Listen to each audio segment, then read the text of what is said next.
May malapad na ngiti sa mukha ni Romel habang naglalakad siya pauwi sa kanilang bahay ng kanyang asawa na si Sandra.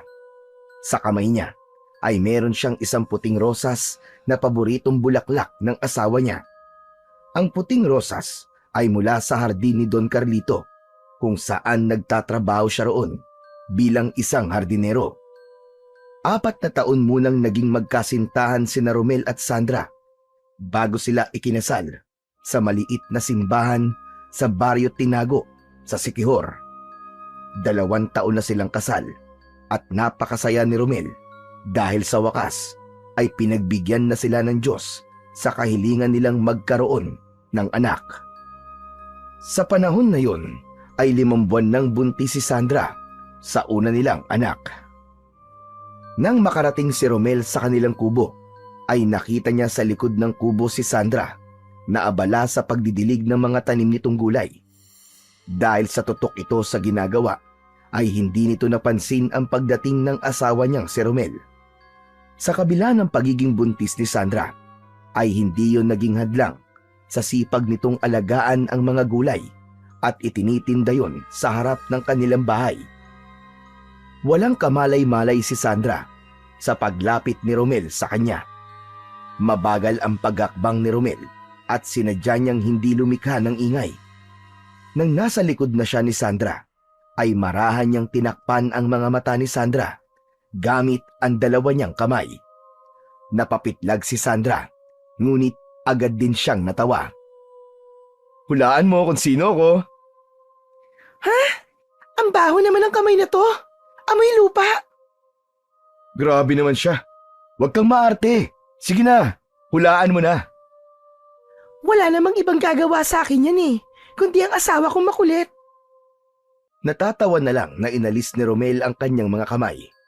Nang humarap sa kanya si Sandra, ay itinapat niya sa mukha nito ang dala niyang puting rosas. Nagliwanag ang mukha ni Sandra, kasabay ng malaki nitong ngiti. Masaya nito yung tinanggap at inamoy. "Bulaklak, para sa pinakamaganda kong asawa."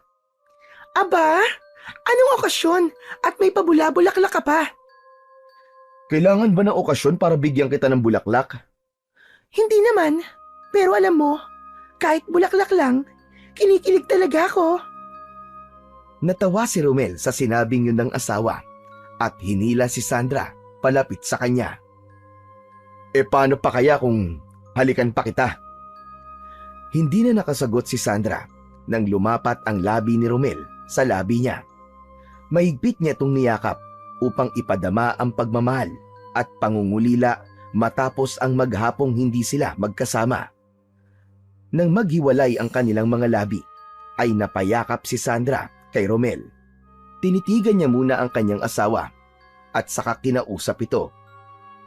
Kumusta naman ang araw mo sa trabaho, mahal ko? Ayos lang naman. Kaya lang may mga bulaklak na pinipeste sa hardin. Kaya medyo mainit na naman ang ulo sa akin ni Don Carlito. Nasigawan pa nga ako kanina Buti na lang at matyaga ka sa kanya.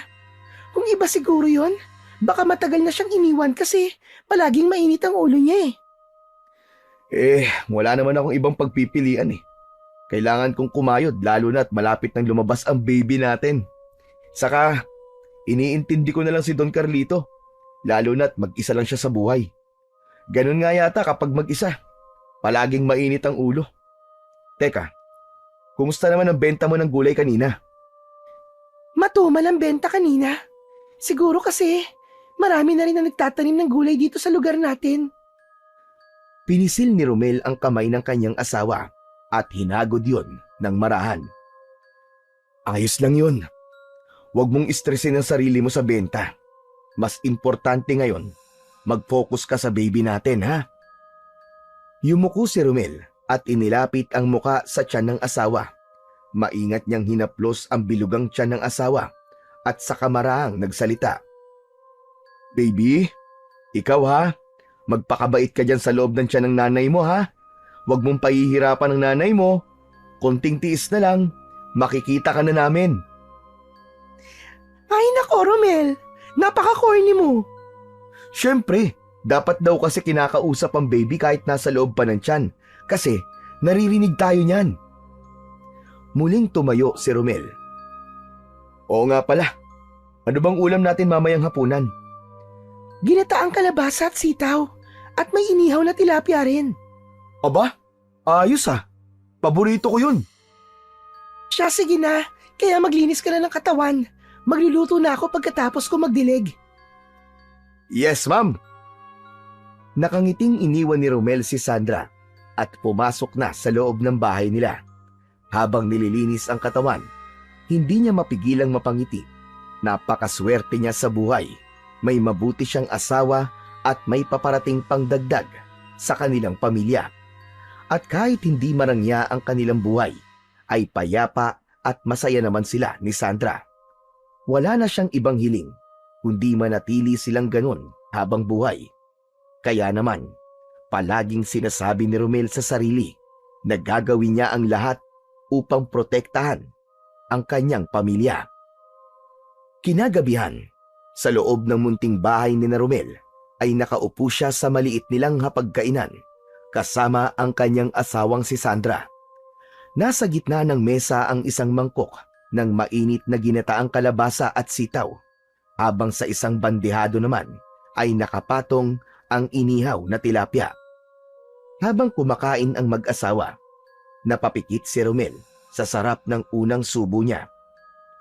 Uy, ayos! Grabe, Sandra! Ang sarap mo talaga magluto. Hindi ko alam kung paano mo napapasarap ng ganito ang pagkain kahit simpleng ulam lang. Nambola ka pa talaga. Alam mo, para naman kasi sa'yo, wala namang hindi masarap sa niluluto ko, no? Sinasabi ko lang naman ang totoo, mahal ko. Masarap talaga ang luto mo. Tignan mo, at medyo nagkakaroon na nga ako ng tiyan, oh.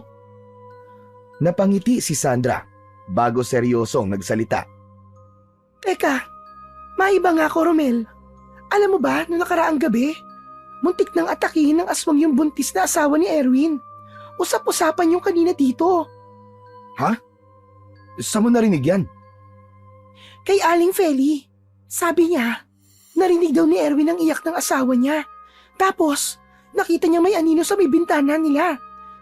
Nang pagbukas niya ng ilaw, may bakas ng malalaking paa sa labas ng bahay nila. Napailing si Romel at muling kumuha ng kanin. Sus! Huwag ka nagpapaniwala sa mga ganon, chismis lang yun. Baka may hayop lang na dumaan sa kanila. Hindi lang yun, Romel, ano ka ba? Ilang buntis na muntik ng atakihin itong mga nakaraang buwan. Si Aling Edna, na bagong panganak noon. Nagising na lang na parang may mabigat sa ibabaw ng dibdib niya. Buti na lang at nagising si Mang Berting, kaya naitaboy nila. Ang lakas niyo namang maniwala sa mga kwento-kwento. Hindi totoo mga aswang, Sandra. Ang tagal ko nang nabubuhay, pero kahit dulo ng buhok sa ilong ng mga aswang na yan, ay hindi ko pa nakikita. Hindi yun kwento-kwento lang, mahal ko. Ilang beses nang may nawawalang hayop sa lugar natin. Tapos ang iba, nakikita na lang na wala ng lamang loob. Hindi mo ba naalala yung kambing ni Mang Berto? Natagpuan sa kakahuyan yun, di ba? Punit-punit ang tiyan at wala ng laman. Tumawa si Romel at umiling. Sandra, alam mo, panigurado mga mababangis na hayop lang ang kumakain sa kapwa hayop nila. Hindi ibig sabihin na kagagawan kagad ng aswang kapag may ganong insidente. Pambihira ka. Huwag mo nga takutin ang sarili mo, okay? Baka mamaya makaapekto pa kay baby yan eh. Bakit ba hindi ka naniniwala? Kasi wala namang pruweba. Hindi mo ba napapansin?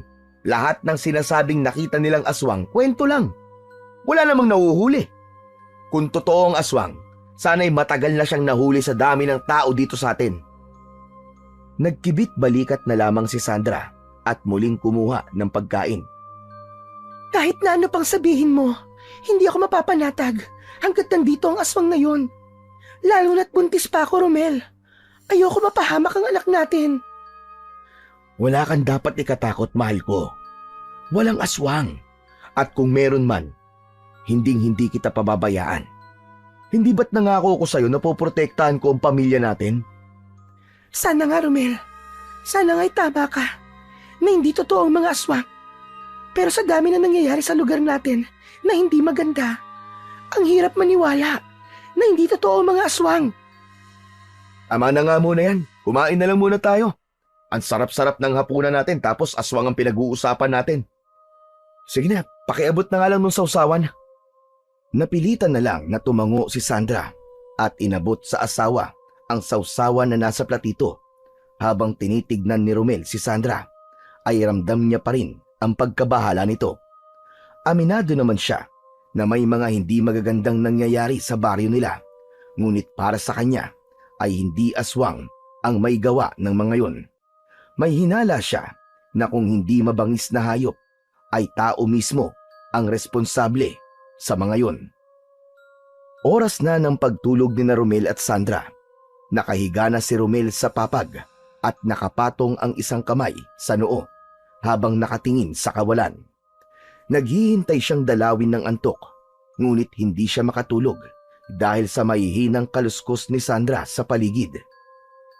Tinignan ni Romel si Sandra na nakatayo sa tabi ng bintana. May hawak itong garapong puno ng asin at marahang inilalagay yon sa gilid ng bintana. Maya-maya pa ay sa pinto naman ito naglagay ng asin. Mahal ko, ano ba yung ginagawa mo? Nilalagyan ko lang ng proteksyon tong bahay natin para hindi tayo lapitan ng mga aswang. Napabuntong hininga si Romel. Umupo siya sa papag at pinanood ang asawa habang isinasabit nito ang isang baging ng makabuhay sa bintana. Pambihira. Sayang naman yung asin. Magkano na ba ang kilo niyan ngayon? Mas mabuti na magsayang ka ng asin kesa sa magsisi sa huli kapag inatake tayo ng mga aswang na yon. Napailing si Romel at napangiti na lang. Alam niyang kahit na anong sabihin niya, ay hindi niya mapapaniwala si Sandra na walang aswang. Kaya naman, humiga na lang siya uli. O sige na, sige na. Halika na dito at matulog na tayo. Hindi ka pwedeng mapuyat at buntis ka. Matapos ang huling pagsasaboy ng asin, isinara ni Sandra ang bintana at pinatay ang ilaw bago lumapit sa papag.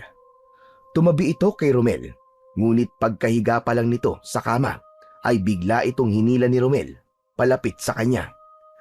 Romel, ano ba? Ano bang ginagawa mo? Wala ka bang naisip gawin ngayong gabi? Tamang-tama, malamig ang panahon. Ano na naman ba yan? Alam mo na, mag-asawa naman tayo, di ba? Tigil-tigilan mo nga ako, Romel. Magtiis ka muna. Alam mo namang buntis ako eh. Natawa si Romel at mas hinigpitan pa ang yakap sa kanyang asawa. Nagbibiro lang naman ako eh. Halika nga, matulog na tayo. Dahan-dahan nang bumalot ang antok sa kanilang dalawa.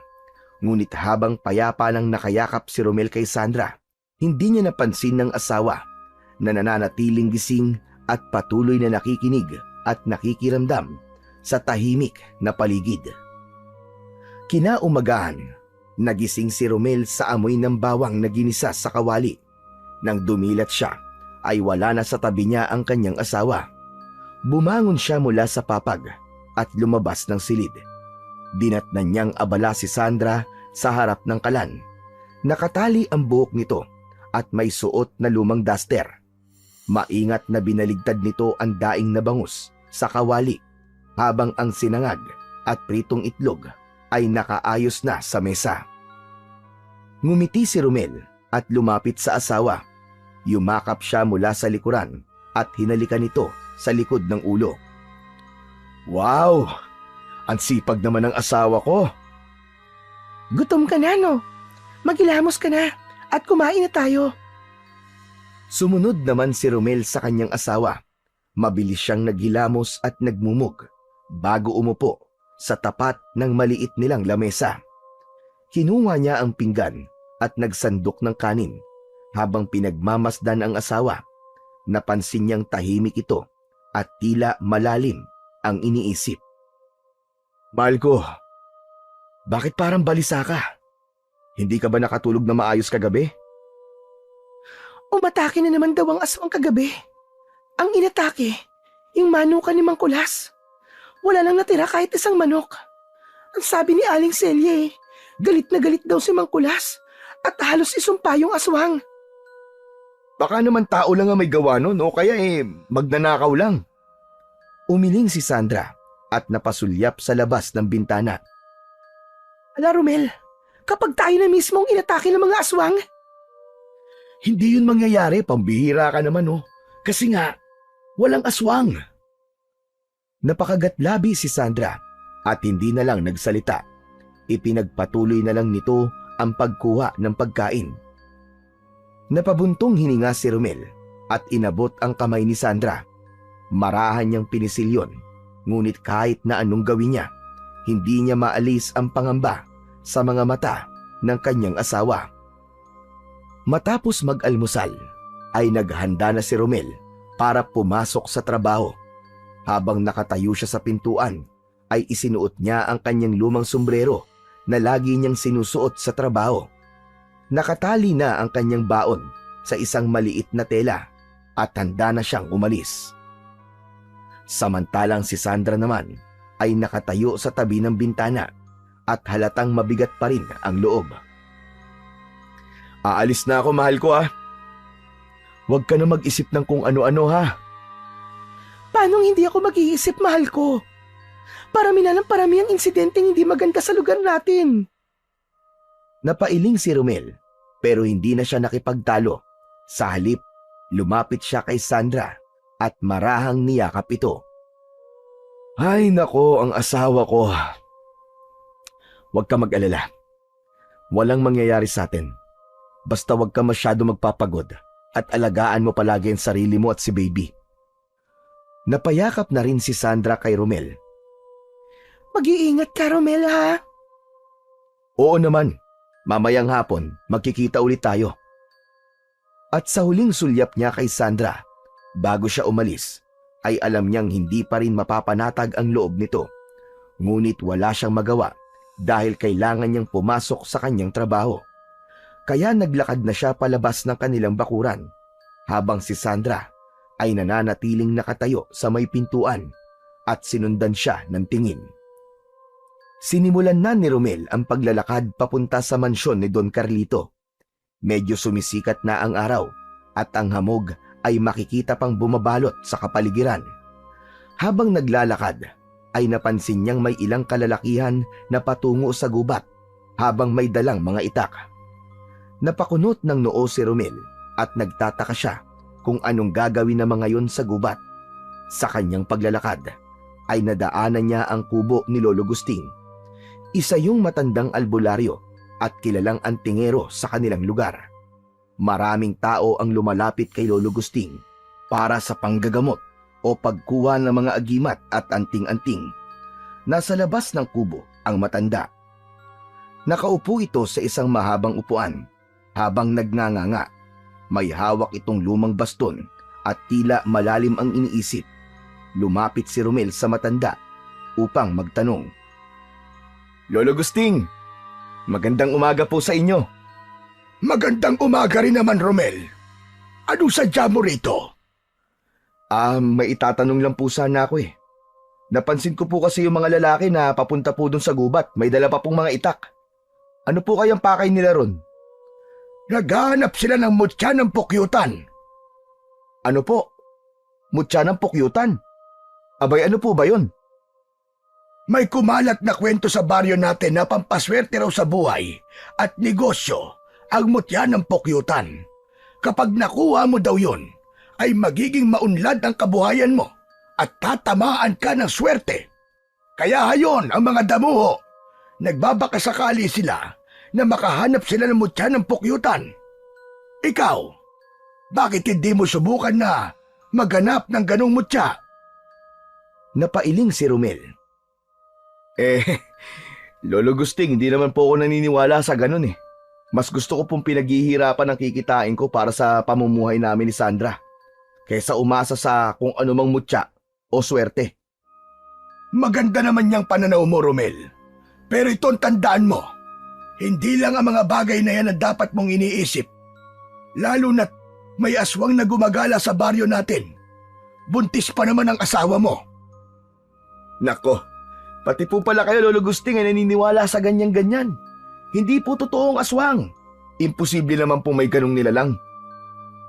Umiling si Lolo Gusting at tinitigan si Romel ng matalim. Huwag kang maging kampante, Romel. Hindi mo lang nakikita.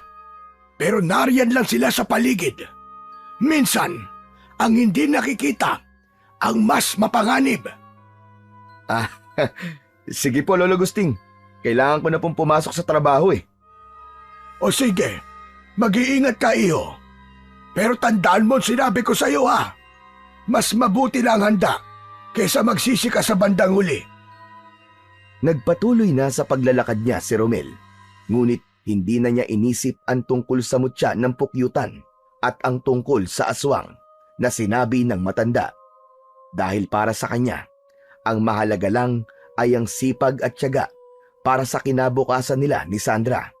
At ang paniniwala sa mga ganong bagay ay magbibigay lamang sa kanila ng takot at peking pag-asa sa buhay. Pagdating ni Romel sa mansyon ni Don Carlito ay huminto siya saglit upang pagmasdan ang kabuuan ng lugar. Sa loob ng mataas na bakod na yari sa bato at bakal, nakatayo ang napakalaking mansyon ni Don Carlito na merong 2 palapag at malalaking bintana. Ang bakuran ng mansyon ay napakalaki rin. May malawak na damuhan, mga pulang orchids, rosas at iba't ibang klasing halamang ornamental na maingat na nakaayos. Sa gitna ng hardin ay may isang lumang fountain na may ribulto ng isang babaeng walang saplot. Hindi na yun gumagana at puno na ng lumot ang paligid. Sa isang bahagi naman ng bakuran ay may malalaking puno ng akasya na nagbibigay ng lilim sa buong lugar.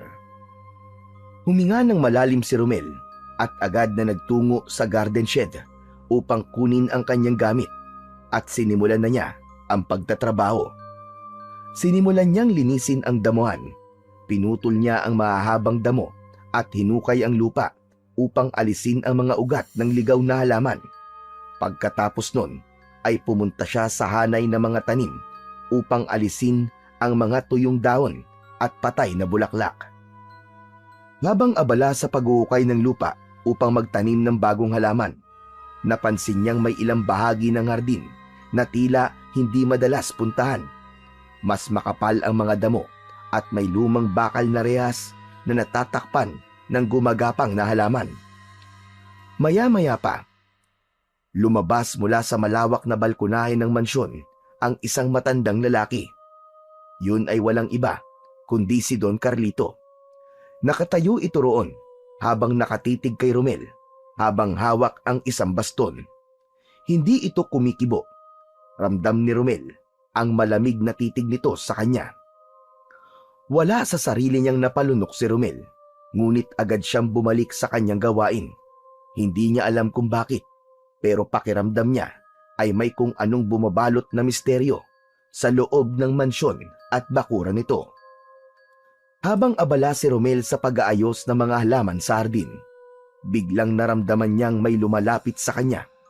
Napalingon siya at agad na nakaramdam ng kaba nang makita niyang si Don Carlito mismo ang papalapit.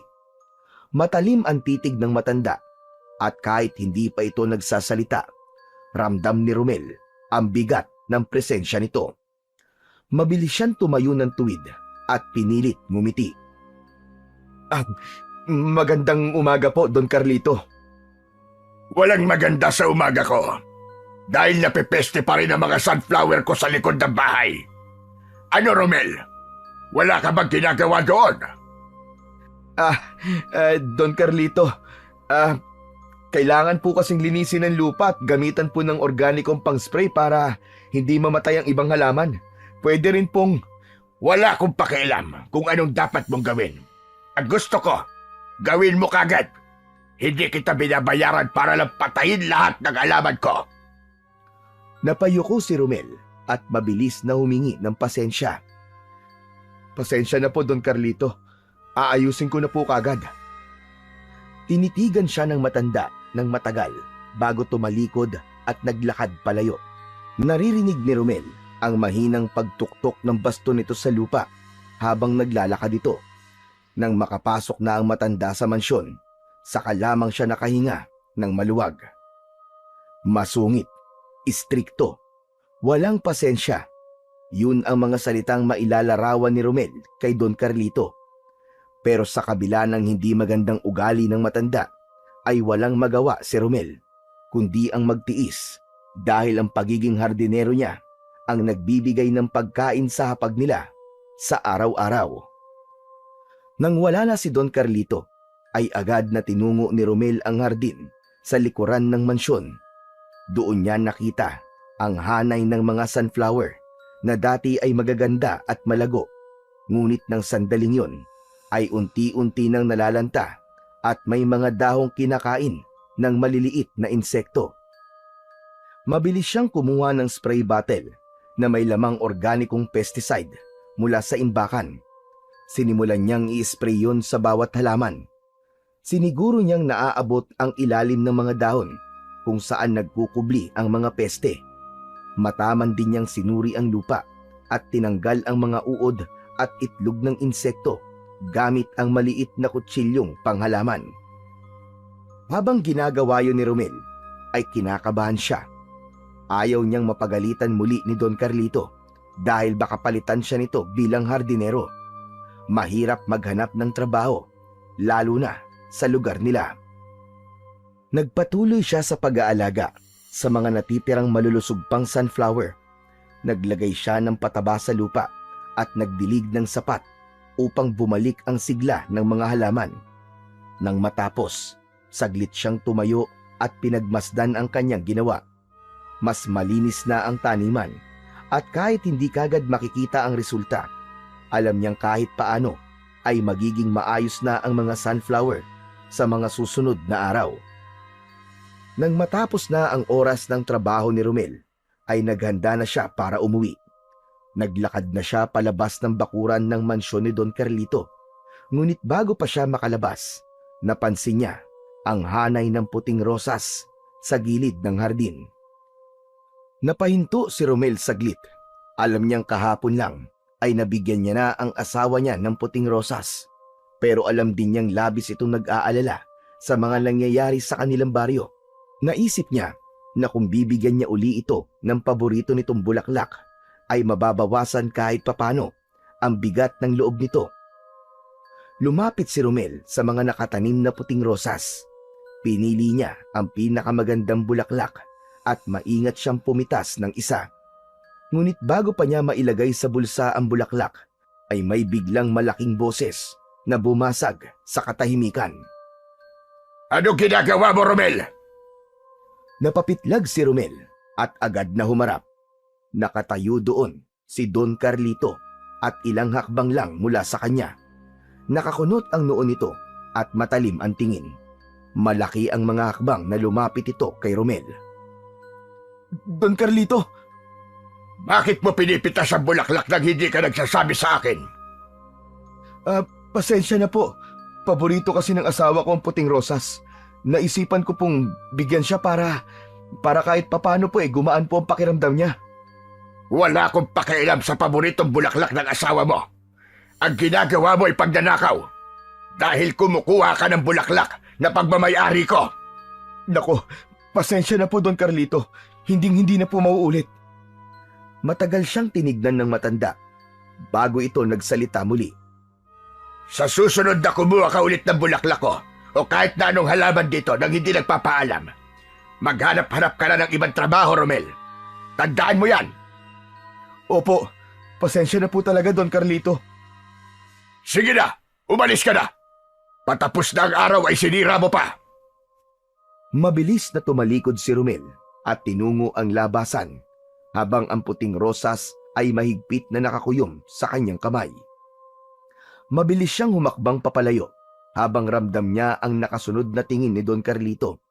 Nang tuluyan na siyang makalayo, ay saka lang niya ibinalik sa normal ang bilis ng kanyang paglalakad. Hindi napigilan ni Romel ang mapailing. Labis siyang nagsisi kung bakit siya kumuha ng puting rosas sa hardin ni Don Carlito nang hindi nagpapaalam. Akala niya kasi ay hindi ito magagalit kasi isang bulaklak lang naman ang kinuha niya. Pero nagkamali siya.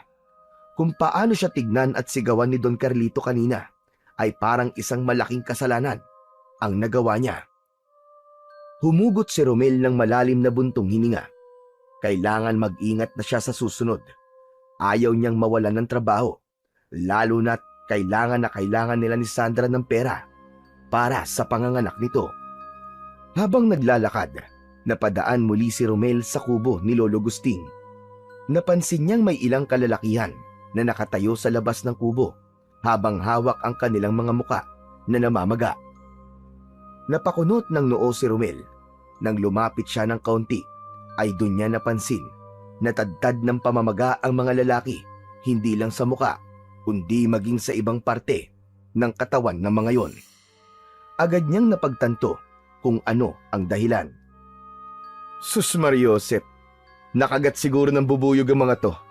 Yan ang napapala nyo sa pagpunta sa gubat. Hindi napigilan ni Romel ang pagtawa ng mahina habang nakatingin sa mga muka ng mga lalaki na parang pinagtulungan ng isang batalyon na bubuyog. Alam niya na ang dahilan kung bakit nangyari yon sa mga lalaki ay dahil sa paghahanap ng mga ito sa mutya ng pukyutan.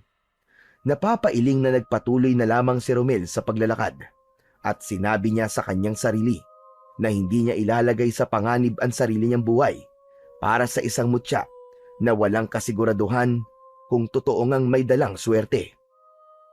Nang makarating si Romel sa bahay, ay agad niyang hinanap ang kanyang asawang si Sandra. Nakita niya itong nakaupo sa may tabi ng bintana habang nakatanaw sa malayo na tila malalim pa rin ang iniisip. Lumapit si Romel sa kanyang asawa at tumingin ito sa kanya. Ngumiti siya at inilabas ang puting rosas mula sa kanyang likuran. Para sa iyo, mahal ko. Kinuha ni Sandra ang bulaklak at inamoy-amoy yon. Nagpasalamat ito, ngunit agad ding napansin ito ang malaking ngiti ni Romel. Bakit parang ang saya mo naman, mahal ko? May nangyari bang maganda? Ay nako, nakita ko kasi kanina yung mga lalaking nagpapagamot kay Lolo Gusting. Lahat sila ay inatake ng bubuyog. Ang lalaki ng mukha nila, magang-maga. Ha? Bakit naman sila inatake ng mga bubuyog? Eh paano? Naghahanap kasi sila ng mutya ng pukyutan. Ayun, pinagpiestahan sila ng bubuyog. Grabe kung makikita mo, puro maga ang mukha nila. Mutya ng pukyutan? Ngayon ko lang yata narinig yan ah. Ang sabi ni Lolo Gusting, swerte raw yun sa negosyo at sa buhay. Ewan ko ba kung bakit desperadong yumaman ng mga tao rito sa atin. Sa ganung paraan ha? Kahit ano na lang pinapatulan. Napaisip si Sandra at tumingin kay Romel ng seryoso. Romel, bakit hindi mo subukang hanapin yung mutya na yun? Malay mo, totoo yun. Alam mo namang, ang dami nating problema, di ba? Paano kung yun ang sagot para gumaan ang buhay natin? Wag na, Sandra. Hindi ako naniniwala sa mga ganyan-ganyan. At saka wala akong oras na maghanap ng mutya ng pukyutan na yun, ano? Mas mabuti pa na magtrabaho na lang ako ng maayos at sigurado pa na meron akong sahod. Sayang naman kasi. Wala naman sigurong masama kung susubukan mo. Hindi na, mahal ko. Ayoko nga magaya sa mga yun na namamaga ang mga muka. Isa pa, kapag masipag kang magtrabaho, siswertehin ka talaga. Hindi mo na kailangan ng mutya o kahit na anong anting-anting. O paano? Maliligo muna ako ha. Matapos yun, ay kumuha na si Romel ng damit at tuwalya. Nagtungo siya sa maliit nilang palikuran na nasa likod ng kanilang kubo at nagsimulang maligo. Sa kabila ng sinapit na mga lalaking naghahanap ng mutya ng pukyutan, ay nabalitaan ni Romel kay Lolo Gusting na patuloy pa rin ang mga yon sa paghahanap ng mutya. Doon na pagtanto ni Romel na marami pa ring tao ang nais na yumaman sa mabilis at hindi siguradong paraan. Isang umaga, pagdating ni Romel sa bahay ni Don Carlito, ay agad siyang nagtungo sa likod bahay para tapusin ang paglalagay ng pesticide sa mga sunflower. Habang nag-i-spray siya, napansin niya ang isang bahay ng bubuyog na nakasabit sa isang puno ng sampalok. May kalakihan yon at napakaraming bubuyog at pukyutan ang umaaligid doon. Nawala ang atensyon ni Romel sa bahay ng bubuyog nang biglang dumating si Don Carlito. Nakakunot ang noo nito at halatang iritado. Romel! Romel! Bakit hindi mo pa dinidiligan ang mga rosas sa harap? Tatapusin ko lang po itong pag-i-spray ng pesticide sa sunflower, Don Carlito. Magdidilig po ko ron pagkatapos po dito. Bilisan mo yan! Tumalikod na si Don Carlito. Hindi pa ito nakalalayo nang bigla itong napasigaw dahil sa sakit. Nagulat si Romel at agad siyang lumapit sa kanyang amo. Don Carlito, ano po nangyari? Nakagat ako ng bubuyog. Napakasakit. Saan ba galing ang bubuyog na yon? Hawak ni Don Carlito ang braso. May bahagi nun na namumula at nakita niya ang bakas ng kagat ng bubuyog. Don Carlito, may bahay po kasi ng bubuyog dun sa puno po ng sampalok. Ano? Alam mo na palang may bahay ng bubuyog doon, hindi mo pa inalis. Hinintay mo pa talagang makagat ako. Don Carlito, delikado po kasi yun eh. Baka kuyugin po ako ng mga bubuyog kapag ginalaw ko po ang bahay nila. Hardinero ka, hindi ba? Trabaho mo yon, kaya gawin mo. Gusto ko mamayang hapon, bago ka umuwi, ay wala na dapat ang bahay ng bubuyog na yun dito, sa bakuran ko. Nagkakaintindihan ba tayo? Wala nang nagawa si Romel, kundi ang tumango. Kahit labag sa kalooban niya ang utos ni Don Carlito. Nang makaalis na si Don Carlito, ay naisip ni Romel kung paano niya maaalis ang bahay ng bubuyog. Napatingin siya sa paligid at napansin niya ang ilang tuyong dahon at sanga na nagkalat sa lupa. Doon siya nakaisip ng isang paraan. Kinuha ni Romel ang mga tuyong sanga at dahon, saka yun pinagpatong-patong sa ilalim ng puno ng sampalok. Kumuha siya ng posporo mula sa kanyang bulsa at sinindihan ang bunton ng tuyong dahon at sanga. Unti-unti yung nagliyab at lumikha ng itim na usok. Pumaitaas ang usok papunta sa bahay ng bubuyog. Sa loob lamang ng ilang sandali, napansin niyang nagsimula ng umalis ang mga bubuyog at lumipad palayo mula sa pugad ng mga yon. Hinintay niyang tuluyang mawala ang karamihan sa mga bubuyog bago siya kumuha ng isang upuan at itinapat sa puno. Tumungtong siya roon at inabot ang bahay ng bubuyog dahil sa tingin niya ay wala nang bubuyog doon. Marahang hinawakan ni Romel ang bahay ng bubuyog at tinanggal yon mula sa sanga. Biglang may isang bubuyog na lumabas mula sa bahay at kinagat nun ang kamay niya. Napaaray si Romel at dahil sa sakit ay nabitiwan niya ang bahay ng bubuyog. Bumaksak yon sa lupa at nadurog. Napamura si Romel at bumaba na siya sa upuan. Napatingin siya sa nadurog na bahay ng bubuyog at isang bagay ang umagaw sa pansin niya. Isang maliit na bato na kulay dilaw na may halong itim ang nasa gitna ng piraso ng nasirang bahay ng bubuyog. Yumukod siya at dinampot ang kakaibang bagay. Tinignan niya yon ng maigi, para yung isang bato na may makinis na ibabaw at kumikislap sa sinag ng araw. Napapitlag si Romel nang marinig niya ang yabag ni Don Carlito. Wala sa sarili na naibulsa niya ang bagay na yon at humarap sa kanyang amo. Romel, tapos mo na ba pinapagawa ko sa'yo? Opo, naalis ko na po yung bahay ng bubuyog. Siguraduhin mong wala ng bubuyog dyan. Kapag ako nakagat uli niyan, itatali kita dyan sa puno ng sampalok at ipapakagat kita sa mga bubuyog. Wala na po talaga, Don Carlito. Itatapon ko na lang po tong bahay nila. Mabuti kung ganon. Ayoko nang makita yan dito. Tumango si Romel at agad na kumuha ng isang sako.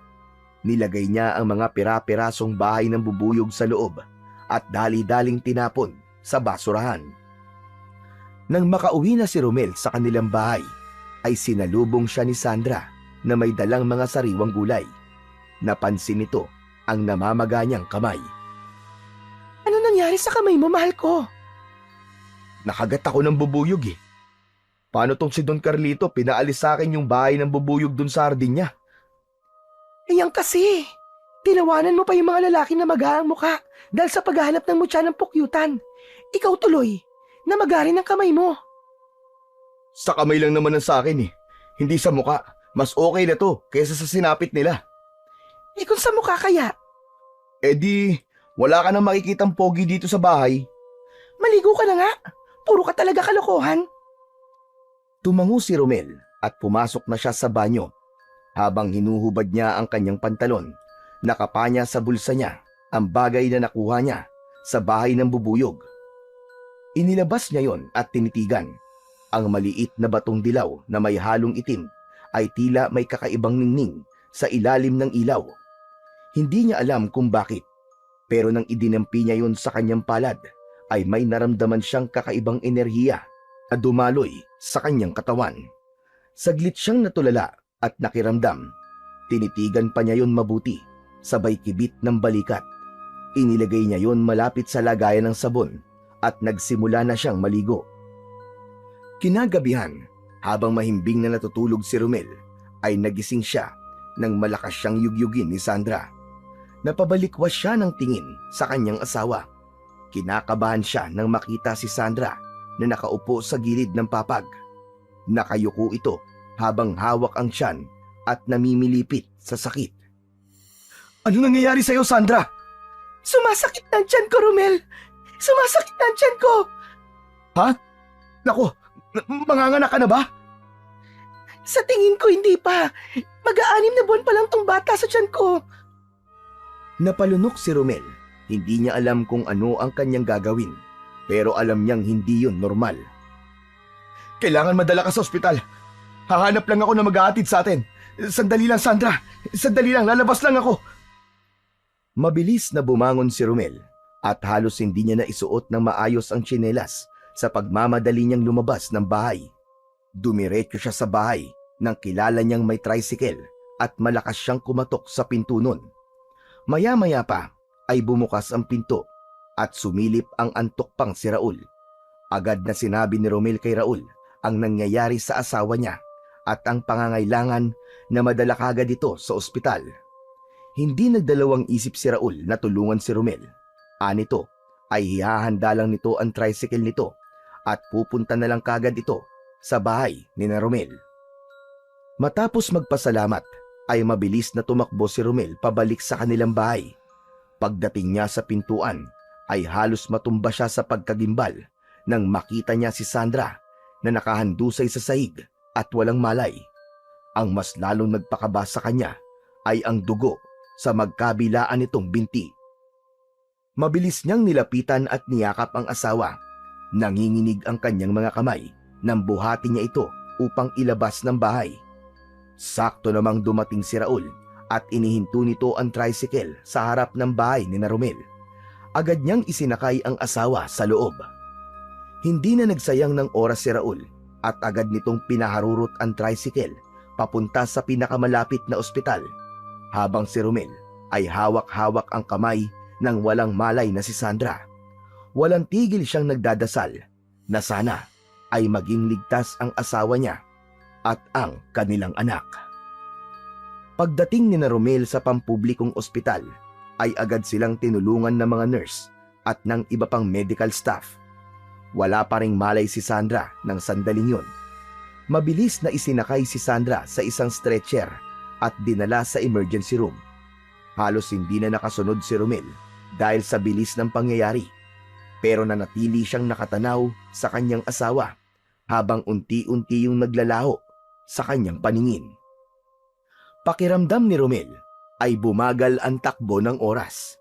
Napaupo siya sa isa sa mga bangko sa labas ng emergency room at hindi siya mapakali.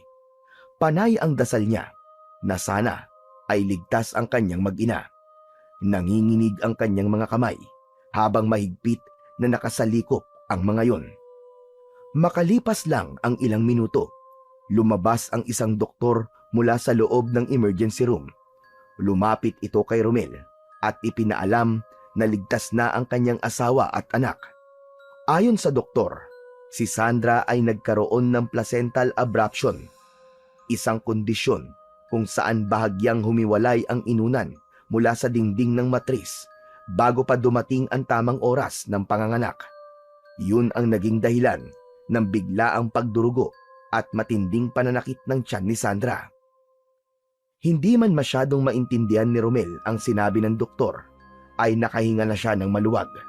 Sapat na sa kanya ang sinabi nito na ligtas na ang kanyang mag-ina. Ngunit ayon sa doktor, hindi pa maaaring makauwi si Sandra. Kailangan pa nitong manatili sa ospital upang maobserbahan. Tahimik na tumango si Romel habang pinipilit na pakalmahin ang sarili. Wala siyang ibang nagawa kundi maghintay at umasa na tuluyang magiging maayos ang lahat. Kinaumagahan, kahit walang tulog ay lumabas siya sa wardroom kung saan naroon si Sandra upang alamin kung ano na ang dapat nilang asikasuhin para makalabas ng ospital. Nang makuha niya ang hospital bill, nanlaki ang kanyang mga mata. Di biro ang halagang kailangan nilang bayaran at wala siyang ganung perang hawak. Napalunok siya at saglit na napanganga. Bumalik si Romel sa wardroom at nakita niyang gising na ang kanyang asawang si Sandra. Nakasandal ito sa kama habang hinihimas ang tiyan. Agad niyang nilapitan ang kanyang asawa. "Kumusta na ang pakiramdam mo, mahal ko?" Medyo mas okay na. Hindi na masyadong masakit ang tiyan ko. "Buti naman. Sabi ng doktor, kailangan mo pang magpahinga rito." Kailan daw tayo makakalabas? "Pwede na daw siguro bukas. Basta makabayad na tayo." Gaano kalaki ang babayaran natin, Romel? "Medyo malaki. Wala pa akong ganung pera ngayon. Kaya lalabas muna ako para maghanap ng pambayad." Paano kung di ka makahanap? "Hindi ako papayag na hindi tayo makauwi bukas. Gagawa ko ng paraan." Sigurado ka ba? "Oo, mahal ko. Magpahinga ka na lang muna dito, ha? Huwag ka na muna mag-isip ng kung ano-ano." Huminga ng malalim si Romel bago tumalikod at lumabas ng ward. Habang naglalakad palabas ng ospital, nag-isip siya kung saan siya maaaring humingi ng tulong o kung sino ang maaari niyang lapitan. Wala siyang ibang naisip kundi si Don Carlito. Napahinto siya saglit sa tabi ng kalsada. Alam niyang hindi madaling makahiram ng pera kay Don Carlito, pero wala siyang ibang maisip na taong pwede niyang mahingan ng tulong, kaya kailangan niyang subukan na lumapit sa kanyang amo. Agad na sumakay ng jeep si Romel. Nang makababa siya, ay naglakad siya patungo sa mansyon ni Don Carlito. Pagdating niya sa tarangkahan, agad siyang sinalubong ng bantay at pinapasok sa loob ng bakuran. Ilang sandali lang ay bumukas ang malaking pinto ng mansyon at lumabas si Don Carlito. Bumakas ang inis sa mukha nito nang makita si Romel. Anong oras na, Romel? Bakit ngayon ka lang pumasok? "Pasensya na po, Don Carlito. Dinala ko po sa ospital ang asawa ko kagabi." Bahagyang nagtaas ng kilay si Don Carlito. At bakit? Ano nangyari sa asawa mo? "Dinugo po siya kagabi, Don Carlito eh. Hindi ko naman po masyadong naintindihan yung paliwanag ng doktor. Pero ligtas na po siya at ang anak namin. Kaya lang po nasa ospital pa rin po siya hanggang ngayon." Nanlaki ang mga mata ni Don Carlito. Tila nawala ang inis nito at napalitan yon ng pagkabigla. Anak nyo? Aba, buntis ba ang asawa mo? "Opo, mag-aanim na buwan na po ang tiyan niya." Muling natahimik si Don Carlito. Napansin ni Romel ang saglit na pagbabago ng ekspresyon nito, ngunit hindi niya mawari kung bakit. "Don Carlito, kakapalan ko na po ang mukha ko. Babali po sana ako ng 2 buwan kung sahod kung maaari lang. May kailangan po kasi akong bayaran sa ospital para makauwi na po ang asawa ko." Ay, sige. Walang problema. Nagulat si Romel sa bilis ng pagsang-ayon ni Don Carlito. Pumasok muli si Don Carlito sa mansyon nito. Makalipas ang ilang minuto, ay bumalik si Don Carlito na may hawak na puting sobre. Iniabot nito yon kay Romel. Yan ang 2 buwan mong sahod. Dinagdagan ko na rin yan. "Naku, Don Carlito, sobra-sobra na po ito. Kahit po yung 2 buwan na sahod ko lang po ang ibigay niyo sa akin." Huwag mo nang tanggihan, Romel. Minsan lang ako tumulong, kaya tanggapin mo na. Maraming salamat po ulit, Don Carlito." Tumango lang si Don Carlito bago tumalikod at pumasok muli sa mansyon.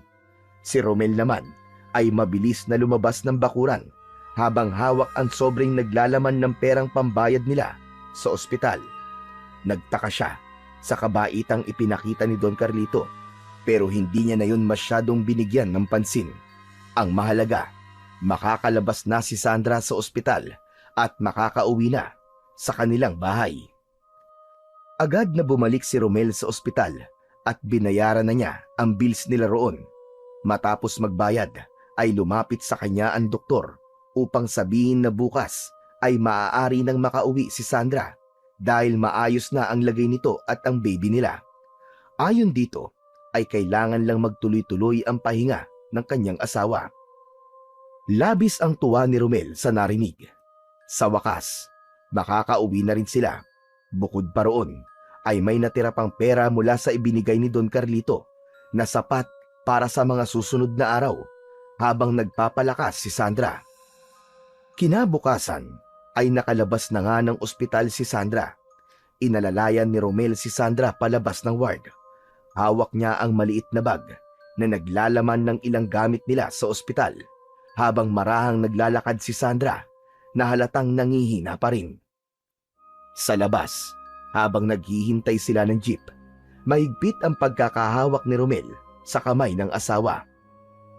Komportable ka ba, mahal ko? Baka gusto mong umupo muna. Ayos lang ako. Ang gusto ko lang ay makauwi na tayo. Ngunit bago pa sila makasakay ng jeep, isang itim na kotse ang huminto sa harapan nila. Bumaba ang bintana at bumungad si Don Carlito mula sa loob. Sumakay na kayo. Ihahatid ko na kayo sa inyo. Nagulat si Romel. Naku, wag na po, Don Carlito. Nakakahiya naman po sa inyo. Huwag ka nang tumanggi para mas mabilis kayo na makauwi ng asawa mo. Alam ni Romel na wala ng saysay ang pagtanggi niya. Kaya kahit nahihiya, ay inalalayan niya si Sandra papasok sa kotse. Umupo sila sa backseat ng kotse. Habang umaandar ang sasakyan, nagpasya si Romel na ipakilala ang kanyang asawa sa amo niya. Don Carlito, siya nga po pala ang asawa kong si Sandra. Maraming salamat po sa tulong niyo, Don Carlito. Wala yon. Kumusta ka na? At ang baby mo? Medyo maayos na po ang pakiramdam ko. Ang sabi naman po ng doktor, makakabawi rin daw po ako ng lakas sa loob lang ng ilang linggo. Napansin ni Romel na tila biglang naging mataman ang tingin ni Don Carlito kay Sandra mula sa rearview mirror, lalo na sa tiyan nito. Hindi niya mawari kung bakit, pero may kakaibang interes sa mga mata ng matanda. Nagkatinginan sila ni Sandra na halatang napansin din yun. Ngunit sa halip na magsalita, ibinaling na lang ni Romel ang tingin sa labas ng bintana at pilit na binaliwala ang hindi niya magandang pakiramdam. Pagdating nila sa tapat ng kanilang bahay, ay nagpasalamat muna si Romel at Sandra kay Don Carlito sa paghahatid nito sa kanila. Matapos nilang makababa, ay umalis din kagad si Don Carlito. Habang naglalakad sila papasok sa bahay, ay nagsalita si Sandra. Ay, naman pala ang amo mo eh. Mukha lang masungit. Nagtataka nga ako kung bakit bigla siyang bumait. Pero hayaan mo na yun. Ang mahalaga ay nakauwi na tayo, mahal ko, at okay na kayo ni baby. Pagpasok nila sa loob ng bahay, ay nagpaalam siya kay Sandra na maliligo muna siya dahil malagkit ang kanyang pakiramdam. Naglakad si Romel papunta sa maliit nilang banyo. Pagpasok niya, ay tinanggal niya kagad ang kanyang damit at nagsimula na siyang maligo. Habang sinasabon ang kanyang katawan, ay napansin ni Romel ang isang maliit na bato sa tabi ng lagayan ng sabon. Yun ang batong nakuha niya sa bahay ng pukyutan. Sa di maipaliwanag na dahilan, tila may bumulong sa kanya na kunin niya yon. Napahinto si Romel sa paliligo. Naramdaman niya ang malamig na hangin na dumaan sa batok niya, pero wala namang butas ang kanilang banyo. Muling tumingin sa bato si Romel. Hindi niya alam kung bakit, pero parang may humahatak sa kanya rito. Dahan-dahan niyang kinuha ang bato at hinawakan yon ng mahigpit. Pakiramdam niya ay may kuryenteng dumaloy sa kanyang katawan. Para siyang nagising mula sa isang malalim na panaginip. Agad niyang tinapos ang kanyang paliligo. Nagbihis siya at isinilid ang bato sa kanyang bulsa bago lumabas ng banyo. Pagbalik niya sa loob ng bahay, nakita niyang nakaupo ang kanyang asawa sa papag. Ang gusto ko magpatingin kay Lolo Gusting, Romel. Sige, kung gusto mo, mamaya ipupunta tayo sa kanya. Tumabi si Romel kay Sandra at masuyo niyang niyakap ang kanyang asawa. Labis ang pasasalamat niya sa Diyos dahil hindi nito hinayaan na may mangyaring masama sa kanyang mag-ina.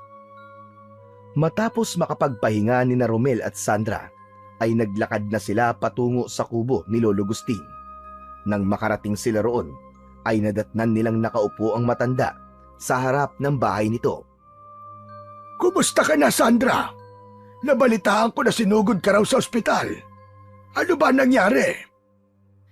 Dinugo po ako, pero sabi po ng doktor, maayos na raw po ako pati ang baby. Mabuti naman kung ganon. Oh, Lolo Gusting, gusto ko pa rin po makasigurado. Baka pwedeng kayo po ang tumingin sa baby namin ni Romel. Pumayag si Lolo Gusting. Pinapasok sila nito at pinahiga nito si Sandra sa banig. Maingat naman na humiga si Sandra habang nakamasid si Romel. Lumuhod si Lolo Gusting sa tabi ni Sandra at marahang pinatong ang magaspang niyang kamay sa tiyan ni Sandra. Pumikit ang matanda na waring nakikiramdam. Ilang sandali ang lumipas bago ito muling nagsalita. Totoo ang sinabi ng doktor. Maayos nang lagay ng iyong sanggol. Wala na kayong dapat na ipag-alala pa. Napabuntong hininga ng maluwag si Sandra. Ngumiti si Romel at marahang hinaplos ang buhok ng kanyang asawa. Pagkatapos nun ay tumayo si Lolo Gusting at kumuha ng isang maliit na bote mula sa kanyang istante. Iniabot nito yon kay Sandra. Gamitin mo ito, Sandra. Iaplas mo yan sa tiyan mo bago ka matulog para hindi ka masyadong makaramdam ng pananakit. Kinuha iyon ni Sandra at nagpasalamat. Samantala, inilabas naman ni Romel ang pera mula sa kanyang bulsa upang bayaran ang matanda. Ngunit nang hugutin niya ang pera, kasamang nahulog sa sahig ang maliit na bato na nakuha niya mula sa bahay ng pukyutan. Agad na yumuko si Lolo Gusting at pinulot ang bato. Nang makita nito yon ng malapitan, ay bahagyang nanlaki ang mga mata ng matanda. Hindi maitago ang gulat sa mukha nito. Aba, Romel, saan mo nakuha ito? Dun po sa may bahay po ng pukyutan sa likod ng mansyon ni Don Carlito. Bakit po, Lolo Gusting? Hindi mo ba alam kung ano ito? Umiling si Romel. Mas lalo siyang nagtaka sa reaksyon ng matanda. Ito ang mutya ng pukyutan. Napakaswerte mo, Romel. Maraming naghahanap ng mutyang ito dito sa baryo natin, pero ikaw ang nakahanap. Ibinalik ni Lolo Gusting ang mutya ng pukyutan sa kamay ni Romel. Itago mo yan at huwag mong aalisin sa katawan mo. Hanggat nasa iyo ang mutya, asahan mong maraming swerte darating sa buhay niyong mag-asawa. Saglit na tinignan ni Romel ang mutya bago yun itinago sa kanyang bulsa. Lolo Gusting, hindi naman po ako naniniwala sa mga ganyan-ganyan eh. Kinuha ko lang po to kasi kakaiba po ang itsura. Maniniwala ka rin sa mga susunod na araw dahil sa swerteng dadalhin yan sa inyo. Nagpalitan ng tingin sina Romel at Sandra. Hindi nila alam kung paniniwalaan ba nila ang sinabi ng matanda o hindi. Pagkatapos nilang magtungo sa kubo ni Lolo Gusting, ay umuwi na rin sina Romel at Sandra. Pagbalik nila sa kanilang bahay, ay naupo si Sandra sa upuan malapit sa bintana, habang si Romel naman ay nakatayo sa harapan nito. Maganda na sigurado na tayong ayos na ang anak natin, Sandra. Mahusay talagang albularyo si Lolo Gusting, ano? Tama ka, Romel. Pero sana ay totoo rin ang sinabi ni Lolo Gusting tungkol sa mutya na nakuha mo. Sana ay magdala talaga yan ng swerte sa atin. Hay nako, mahal ko. Hindi dapat tayo umasa sa mga bagay gaya ng mutya dahil tayo mismo ang gumagawa ng swerte natin. Hindi natin pwedeng iasa sa kahit na anong bagay ang kapalaran natin. Hindi tayo mabubuhay nang nakasandal lang sa isang bato o anting-anting. Pero wala naman sigurong masama kung maniniwala tayo, hindi ba? Kahit ilang mutya pang meron tayo, pero kung tamad tayo at hindi tayo kumikilos, wala ring mangyayari sa atin. Ang mabuti pa, mahal ko, magpahinga ka na. Sige na, ako na muna ang bahala rito sa bahay. Hindi na nagsalita si Sandra. Tumango na lamang ito at humiga sa kanilang papag. Kinuha ni Romel ang mutya ng pukyutan na nasa kanyang bulsa. May parte ng utak niya na nagsasabing itapo niya yon. Ngunit mas nanaig ang sinasabi ng puso niya na sundin niya ang sinabi ni Lolo Gusting at itabi niya yon. Nagdesisyon muna si Romel na wag munang pumasok sa mansyon ni Don Carlito at pinayagan naman siya ng kanyang amo. Yun ay upang maalagaan at matulungan niya si Sandra sa mga gawain nito sa bahay habang bumabawi pa ito ng lakas. Tinulungan din ni Romel si Sandra sa pagtitinda ng gulay sa harapan ng kanilang bahay at napansin nila na hindi na nila kailangan maghintay ng matagal upang maubos ang mga paninda nila. Laging may bumibili at sa bawat araw, tila ba dumadami ng dumadami ang kanilang customer. Noon lang nila naranasan na ang kanilang mga gulay ay laging nauubos. Sinabi ni Sandra kay Romel na mukhang umiepekto na ang swerte ng mutya ng pukyutan sa kanila. Dahil doon ay unti-unti na ring naniwala si Romel sa taglay na swerte ng mutya. Ngunit sa kabila ng mga positibong pagbabago sa kanilang buhay, ay hindi napigilan ni Romel na makaramdam ng takot. Unti-unti, nagsimulang maglaro sa kanyang isipan ang mga posibleng kapahamakan na maaaring idulot ng mutya.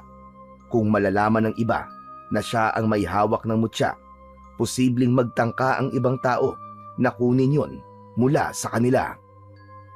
Isang gabi, hindi makatulog sina Romel at Sandra dahil sa sobrang alinsangan ng gabing yon.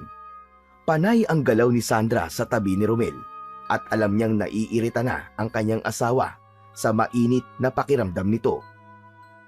Mahal ko, maligo ka kaya muna para mawala ang init sa katawan mo. Kakaligo ko lang kanina eh. Buksan mo na lang ang bintana para pumasok ang hangin. Bumangon si Romel at naglakad patungo sa bintana.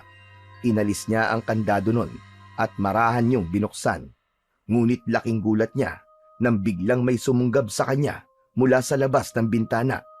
Isa yung malahalimaw na nilalang na may matutulis na ngipin at kuko at nanlilisik ang mga pulang mata.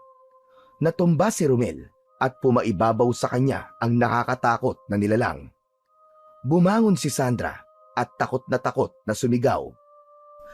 Tulong! Tulungan niyo kami mga kapitbahay! May aswang! May aswang! Nakipagpambuno si Romel sa aswang, ngunit sa hindi inaasahang pangyayari ay nagawa siya nitong makagat sa braso. Malakas na napasigaw si Romel nang dahil sa sakit at nararamdaman niya ang pagbaon ng matulis na ngipin ng aswang sa kanyang laman. Matapos yun, ay nilubayan na ng aswang si Romel at naglalaway itong tumingin kay Sandra. Mabilis na sumugod ang aswang sa kanyang asawa. Walang ibang nais si Romel ng sandaling yon, kundi ang mailigtas si Sandra. Sa pagtayo niya, ay naramdaman niya ang pagdaloy ng enerhiya mula sa mutya ng pukyutan na nasa kanyang bulsa. Isang hindi maipaliwanag na lakas ang dumaloy sa kanyang katawan. Bago pa man magtagumpay ang aswang na malapitan ang kanyang asawa, ay mabilis na nakalapit si Romel sa aswang. Mahigpit niya itong hinawakan sa braso at hinila palayo sa kanyang asawa. Ibinalibag niya ito sa sahig at napaungol ng malakas ang aswang dahil sa labis na sakit. Mabilis na gumalaw ang aswang at sumunggab ulit ito kay Romel. Ang matatalim nitong kuko ay nakahanda ng humiwa sa kanyang laman. Ngunit sa halip na matakot, naramdaman ni Romel ang mas matinding pagdaloy ng enerhiya mula sa mutya ng pukyutan na nasa kanyang bulsa. Parang may nag-aalab sa kanyang loob. Isang kakaibang puwersang nagpasigla sa kanyang katawan. Hindi na siya nagdalawang isip. Sa isang mabilis at matinding galaw, inundayan niya ng napakalakas na suntok ang muka ng aswang. Tumilapo ng aswang sa lakas ng kanyang kamao. Lumipad ito sa ere at humampas ng malakas ang likod nito sa dingding nilang sawali. Napunit ang manipis na dingding at tumalsik palabas ang aswang, pasadsad sa lupa. Hingal na hingal si Romel. Nanginginig pa ang kanyang kamao sa lakas ng suntok na ibinigay niya. Natigilan siya ng sandali na parang hindi makapaniwala sa kanyang nagawa. Ilang saglit pa ang lumipas bago siya tuluyang kumilos. Mabilis siyang lumabas ng bahay at handa na siyang tapusin ang laban. Ngunit pagdating niya sa labas ay wala na roon ang aswang. Sa halip, ang nadatnan niya ay ang kanyang mga kapitbahay na nagising sa ingay. Nakatayo ang ilan sa labas ng bahay ng mga ito habang may mga bitbit na gasera at lampara. Nag-usap-usap ang ilan sa kanila at halatang nagtataka sa kaguluhan. Ang mga mata nila ay nakatutok kay Romel ng puno ng pagtataka at kaba. Napahawak si Romel sa kanyang dibdib. Ramdam pa rin niya ang pintig ng mutya sa kanyang bulsa. Maya-maya pa ay dumating si Lolo Gusting na may hawak na buntot ng pagi. May bahagyang pag-aalala sa mukha nito habang papalapit kay Romel. Nasaan na ang iswang, Romel? Nakatakas po siya, Lolo. Hindi ko na po nakita kung saan siya nagpunta eh. Saglit na tinignan ni Lolo Gusting ang paligid na para bang inaalam kung naroon pa ang halimaw. Napabuntong hininga ito bago muling nagsalita. Si Sandra, kumusta siya? Kumusta ang asawa mo? Nasa loob po siya, Lolo Gusting. Pwede po ba tayong pumasok sa loob? May mga kailangan lang po akong itanong sa inyo. Tumango si Lolo Gusting. Agad na bumalik si Romel sa loob ng bahay kung saan nakita niyang nakaupo si Sandra sa papag. Lumuluha ito at nanginginig sa labis na takot. Lumapit siya rito at marahang hinawakan ang braso ng kanyang asawa. Ayos ka lang ba, mahal ko? Nasaktan ka ba? Ayos lang ako. Ikaw ang dapat kong tanungin yan. May sugat ka, Romel. Wala to. Huwag mo akong intindihin. Huwag ka mag-alala. Mababaw lang naman tong sugat ko eh. Hindi kumbinsido si Sandra. Tumayo ito at agad na kumuha ng lumang damit sa kanilang aparador. At lumapit ito kay Romel at maingat na itinapal ang tela sa sugat niya upang pigilan ang pagdurugo. Napatingin si Romel sa sugat niyang may nakatapal na lumang damit. Ramdam niya ang kirot nun pero ayaw niyang ipaalam sa kanyang asawa dahil mas lalo lamang itong mag-aalala.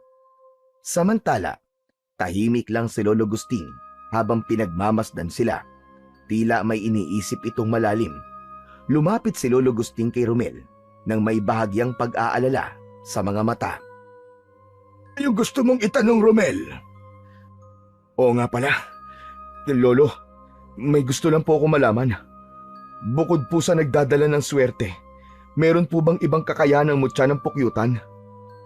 Sa pagkakaalam ko, ang mutya ng pukyutan ay talagang nagdadala lang ng swerte.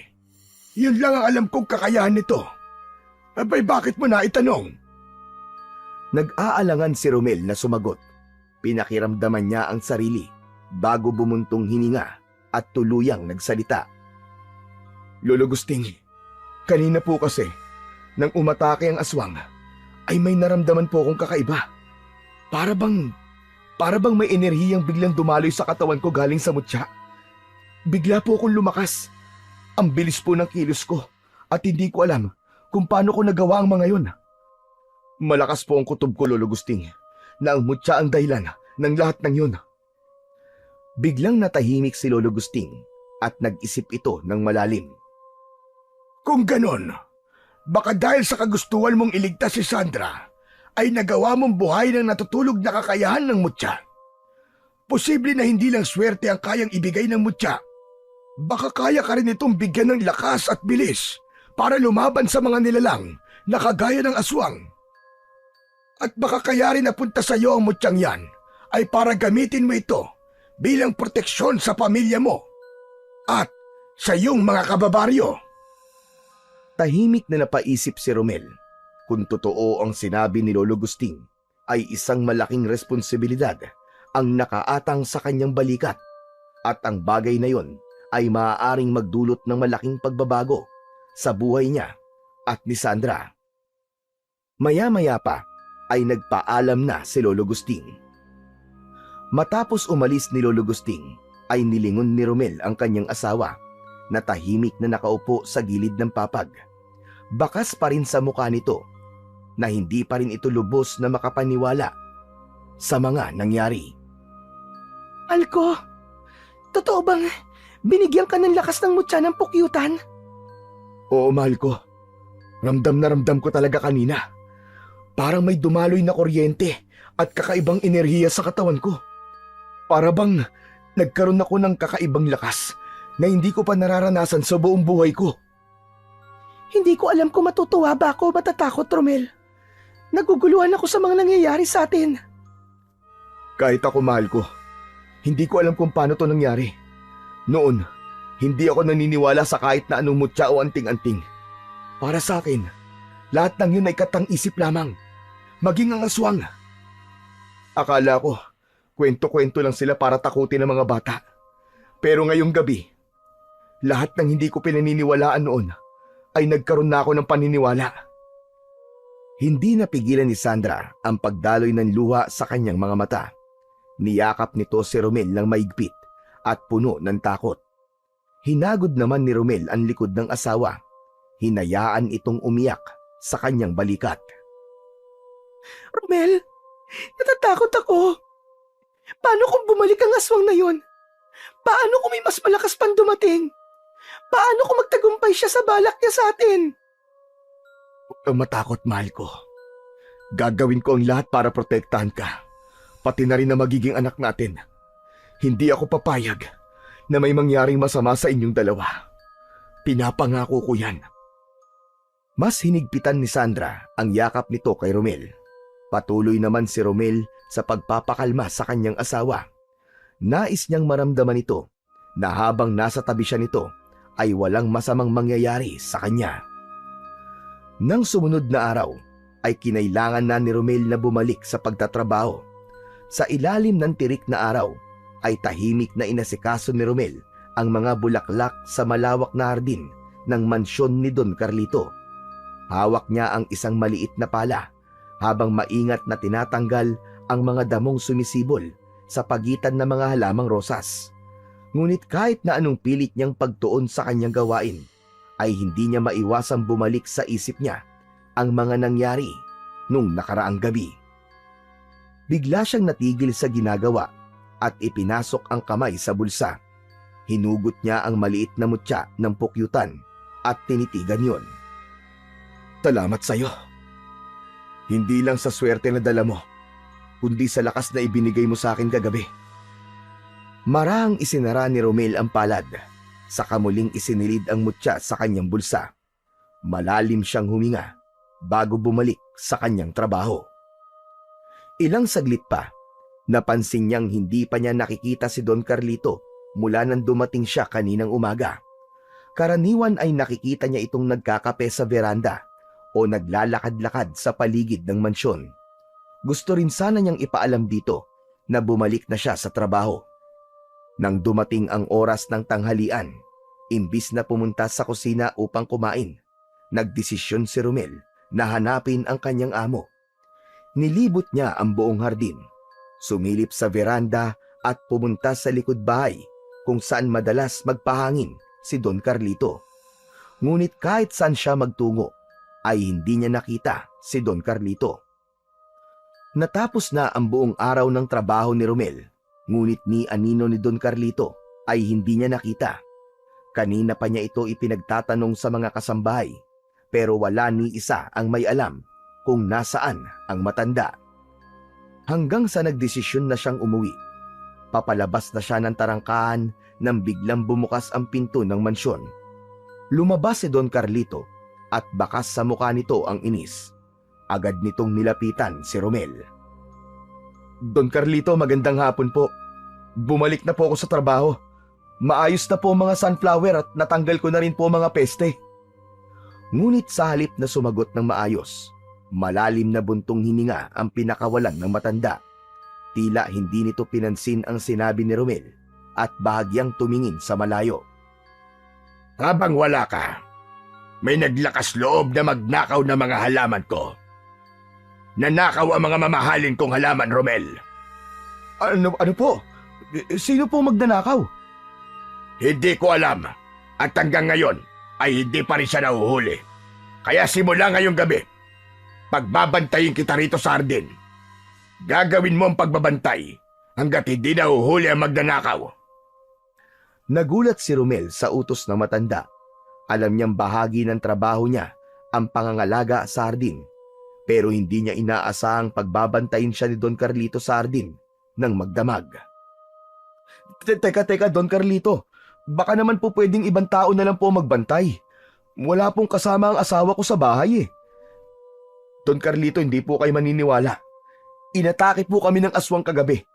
Hindi po kasi ako matatahimik dito habang alam ko mag-isa si Sandra sa bahay namin. Ano ka mo? Aswang? Pambihira ka, Romel. Isa ka pang naniniwala sa mga ganyang bagay. Don Carlito, dati po hindi rin po ako naniniwala sa aswang eh. Pero sa nakita ko po kagabi, doon ko po napagtanto na totoo sila. Nakatakas nga lang po yung aswang at sigurado po akong babalik siya. Don Carlito, buntis po ang asawa ko. Kaya sigurado po ako na siya po ang pinupuntirya ng aswang na yun. Kaya nakikiusap po ako sa inyo na iba na lang po ang pagbantayin nyo rito, Don Carlito. Ngunit lalo lamang nagdilim ang mukha ni Don Carlito. Wala akong pakialam sa mga kwento mo. Ang gusto ko, gawin mo ang trabaho mo. O kung gusto mo ay maghanap ka na lamang ng ibang trabaho. Magpapaliwanag pa sana si Romel, pero agad siyang tinalikuran ni Don Carlito at mabilis itong pumasok sa loob ng mansyon, sabay sara ng pinto. Naiwan si Romel sa may tarangkahan na mahigpit na nakakuyom ang kamao. Pakiramdam niya tuloy ay parang nais niya nang umalis sa trabaho niya kay Don Carlito, pero alam niya rin na kailangan nila ni Sandra ang trabaho na yon, lalo na't ilang buwan na lamang ay manganganak na ang kanyang asawa. Bago kumagat ang dilim, ay umuwi muna si Romel sa bahay nila upang makausap ang kanyang asawa. Sa loob ay nadatnan niyang nakaupo si Sandra sa papag at hawak ang tiyan na parang may iniisip na malalim. Agad niyang nilapitan ang asawa at umupo sa tabi nito. Mahal ko, may kailangan akong sabihin sa iyo eh. Ano yun, Romel? Kailangan ko kasi magbantay sa hardin ni Don Carlito ngayong gabi. May nagnakaw daw kasi ng mga halaman niya nung wala ko ron. Kaya gusto niya akong magbantay roon hanggang sa mahuli ang magnanakaw. Napakunot ng noo si Sandra. Halatang hindi ito natuwa sa sinabi ni Romel. Ano? Dapat tumanggi ka. Hindi nasakop ng trabaho mo magbantay sa hardin. At isa pa, wala akong kasama dito sa bahay, mahal ko. Paano kung bumalik yung aswang? Alam ko naman yun, Sandra. Tumanggi naman ako eh. Pero hindi ako pinayagan ni Don Carlito. Alam mo naman ang ugali nun eh. Hindi siya marunong makinig. Romel, hindi ko yung gusto. Kinakabahan ako. Hinawakan ni Romel ang kamay ng kanyang asawa at masuyo itong pinisil. Kakausapin ko lang si Lolo Gusting. Makikiusap ako sa kanya na samahan kanya ngayong gabi para kahit papano hindi ka mag-isa dito. Wala nang nagawa pa si Sandra kundi ang pumayag sa sinabi ni Romel, kahit ramdam niyang labag yun sa kalooban nito. Nagpaalam na si Romel kay Sandra at agad siyang nagtungo sa kubo ni Lolo Gusting. Doon ay nakita niya ang matanda na nag-aayos ng mga halamang gamot sa labas ng bahay nito.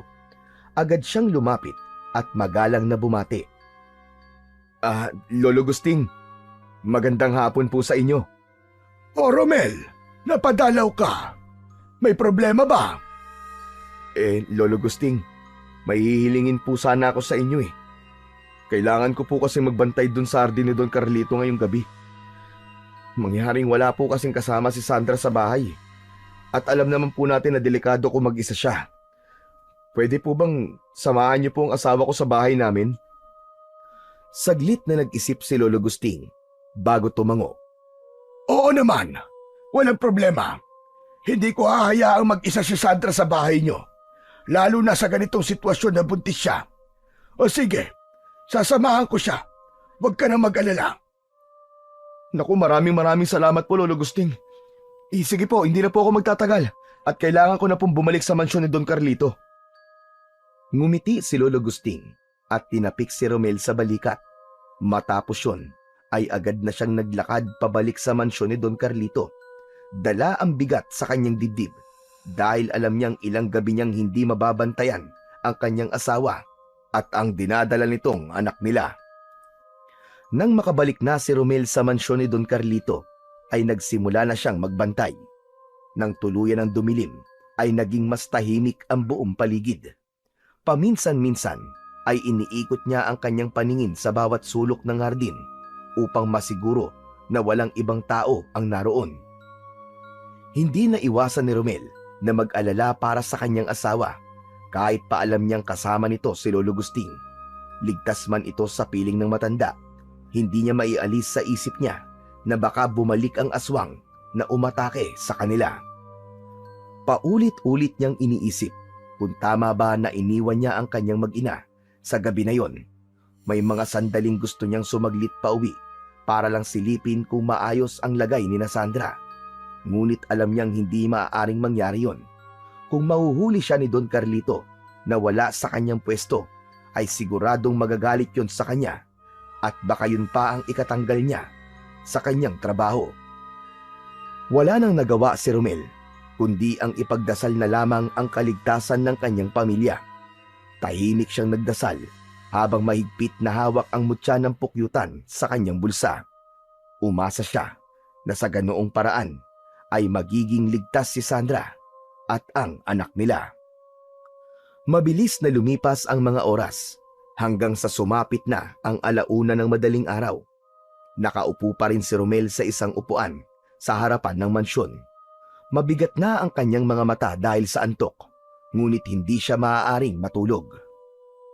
Bigla siyang napapitlag nang marinig niya ang isang malakas na pag-angil mula sa likod ng bahay na parang meron doong mabangis na hayop. Napalunok si Romel at dahan-dahan siyang tumayo. Hawak ang itak na ipinuslit niya kanina mula sa kanilang bahay. Marahan siyang naglakad patungo sa likod ng mansyon. Nang malapit na siya sa pinanggagalingan ng pag-angil, ay nagtago siya sa isang makapal na halaman. Mula roon ay sinilip niya ang pinagmumulan ng ingay. Nanlaki ang mga mata ni Romel nang nakita niya si Don Carlito na nakatayo sa may gitna ng mga tanim na sunflower. Nakayuko ito, nanginginig ang buong katawan at parang may kung anong pumipiglas mula sa loob ng katawan nito. Mas lalo siyang nagimbal nang makita niyang unti-unting nagbago ang anyo ng kanyang amo. Ang balat nito ay bahagyang tinubuan ng makakapal na balahibo at ang mga kuko ay naging itim at matutulis. Ang mukha nito ay nagbago rin.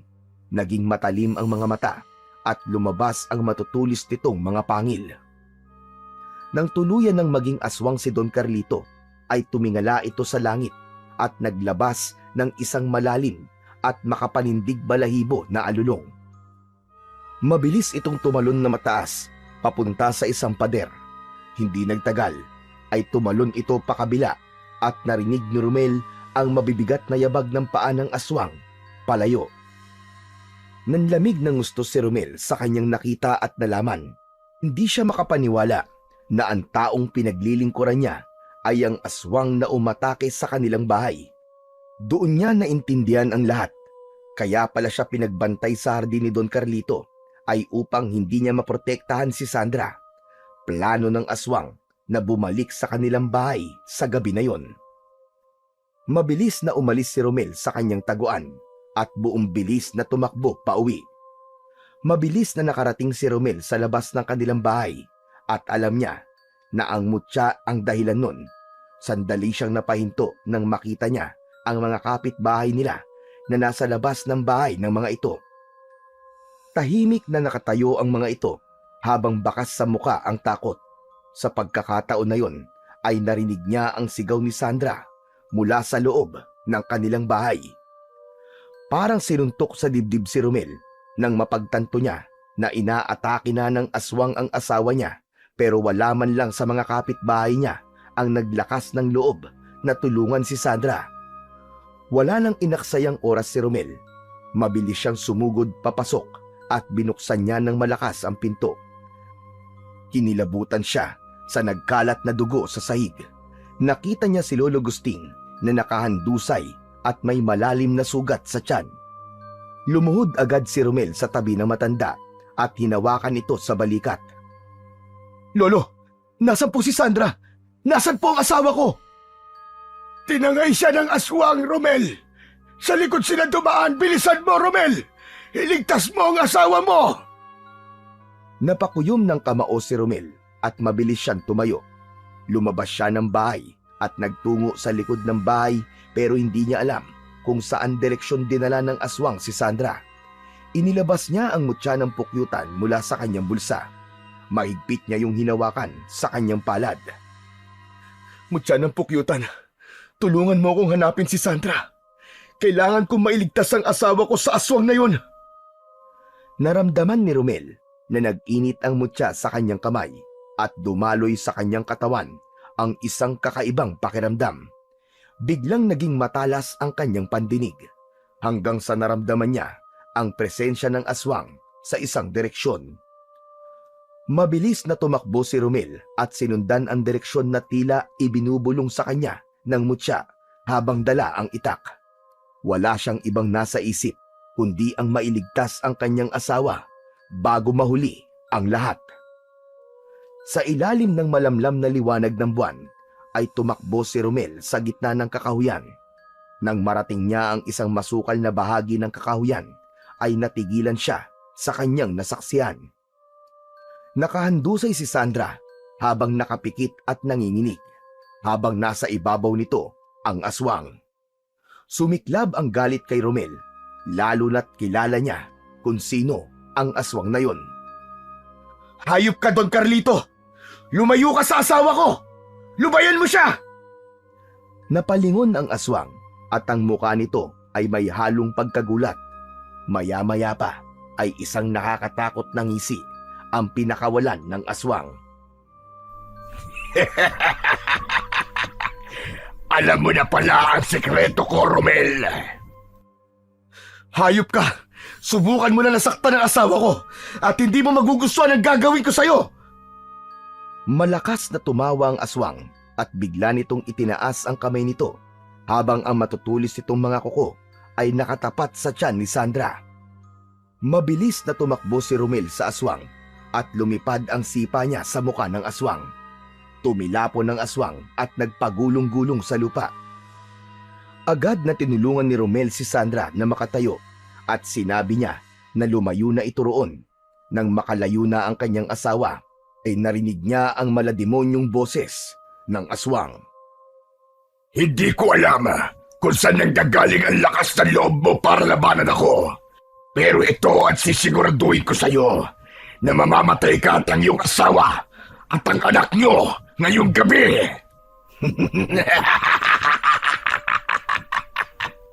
Biglang sumugod ang aswang at isang mabilis na pag-atake ang pinakawalan nito. Ngunit mabilis na umiwas si Romel. Muling umatake ang aswang, ngunit sinalubong na ito ni Romel ng itak, pero nagawa rin yung iwasan ng aswang. Nagawang basahin ni Romel ang galaw ng aswang at sigurado siya na ang mutya ng pukyutan ang nagbigay sa kanya ng kakayahang yon. Tila ginagabayan siya nito sa kung ano ang dapat niyang gawin. Hanggang sa nagsimula ng magpalitan ng mabibilis na atake sina Romel at Don Carlito. Minsan ay nasasalag ni Romel ang pag-atake ng aswang, pero minsan naman ay nadadaplisan siya ng matatalas na kuko nito. Pero kahit nasugatan siya, ay hindi pa rin siya sumuko. Muling umatake ang aswang ng mas mabangis at mas mabilis, at bago pa makaiwas si Romel, ay naramdaman niya ang pagbaon ng mga kuko nito sa leeg niya. Mabuti na lang at bahagya siyang napaatras, kaya hindi ganun kalalim ang naging sugat niya. Naramdaman ni Romel ang pag-agos ng masaganang dugo sa sugat niya sa leeg. Nakaramdam siya ng panghihina at halos mawalan na siya ng balanse. Nakangising lumapit ang aswang kay Romel.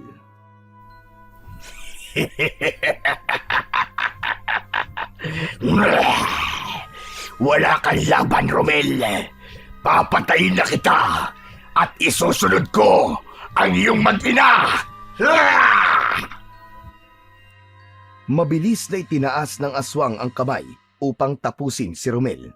Ngunit natigilan ang aswang nang may narinig silang pag-ugong na paparating. Mula sa kung saan ay isang batalyon ng bubuyog ang biglang dumating. Sumugod ang mga bubuyog papunta sa aswang at kinuyog ng mga ito ang halimaw. Napasigaw ang aswang sa sakit habang pilit nitong pinagtatabuyan ang mga bubuyog, pero mas lalo lang dumami ang mga yon. Hindi makapaniwala si Romel sa pagtulong ng mga bubuyog sa kanya. Nakita niya yon bilang isang pagkakataon para tapusin na ng tuluyan si Don Carlito. Hinigpitan niya ang pagkakahawak sa itak at sinugod niya ang aswang. Buong puwersa niyang itinarak ang itak sa dibdib ng aswang. Nang hugutin niya ang itak, ay sinunod niyang gilitan ang leeg nito. Napaatras ang aswang at bumagsak ang katawan nito sa lupa. Nang lapitan ni Romel ang katawan ng aswang, ay hindi na yon gumagalaw habang walang tigil ang pagbalong ng dugo sa sugat nito sa leeg at sa dibdib. Nakadilat ang mga mata nito na parang nakatingin sa kalangitan. Dama ni Romel ang panginginig ng katawan dahil sa matinding laban niya sa aswang. Nang masiguro niyang patay na ang aswang, ay nagdesisyon na siyang umalis. Ngunit natigilan siya nang bigla siyang niyakap ni Sandra na inakala niyang umalis na. Nang kumawala si Sandra sa yakap nito, ay nag-aalala siya nitong tinignan. Mahal ko, may sugat ka. Ayos lang ako, mahal ko. Kailangan na natin bumalik sa bahay. Si Lolo Gusting, sugatan din siya. Matapos yun, ay tinahak na ni Romel ang daan pabalik sa kanilang bahay. Kahit sugatan, ay mahigpit na inalalayan ni Romel si Sandra. Hindi huminto ang isip ni Romel sa pagbibigay ng pasasalamat sa mutya ng pukyutan. Alam niya na kung hindi dahil sa mutya, ay hindi niya mapapatay ang aswang at baka kung ano na ang nangyari sa kanyang asawa at sa anak nila na dinadala nito. Nang marating nila ang bahay nila, ay naroon pa rin ang mga kapitbahay nila na tila naghihintay sa pagbabalik ni Romel. Huminto si Romel sa harapan ng mga ito at matalim ang mga matang tinignan niya ang mga yon. Wala na. Napatay ko na ang aswang. Wala na kayong dapat na ikatakot. Pero sana sa susunod ay magkaroon ng puwang ang puso nyo sa pagtulong. May ilan na yumuko habang may iba namang lumingon palayo. Hindi na umasa si Romel ng tugon mula sa mga tao dahil sapat na para sa kanya na naipaalala niya sa mga tao ang naging pagkukulang nila na tulungan ang kapwa nila. Biglang dumating si Raul sakay ng tricycle nito at nagpresenta itong dalhin sina Romel, Sandra at Lolo Gusting sa ospital. Tinulungan din sila ni Raul na makasakay sa tricycle. Nang umandar na ang tricycle, ay naramdaman ni Romel ang bahagyang paghawak ni Sandra sa kanyang kamay. Tumingin siya sa kanyang asawa at ngumiti. Salamat, mahal ko. Maraming salamat sa'yo. Walang anuman, mahal ko. Alam mo naman na gagawin ko ang lahat para sa'yo at sa magiging anak natin. Habang binabaybay ng tricycle ang daan patungo sa ospital, ay unti-unting gumaan ang pakiramdam ni Romel. Alam niya na yun na ang simula ng pagbabalik ng kapayapaan at katahimikan sa kanilang lugar.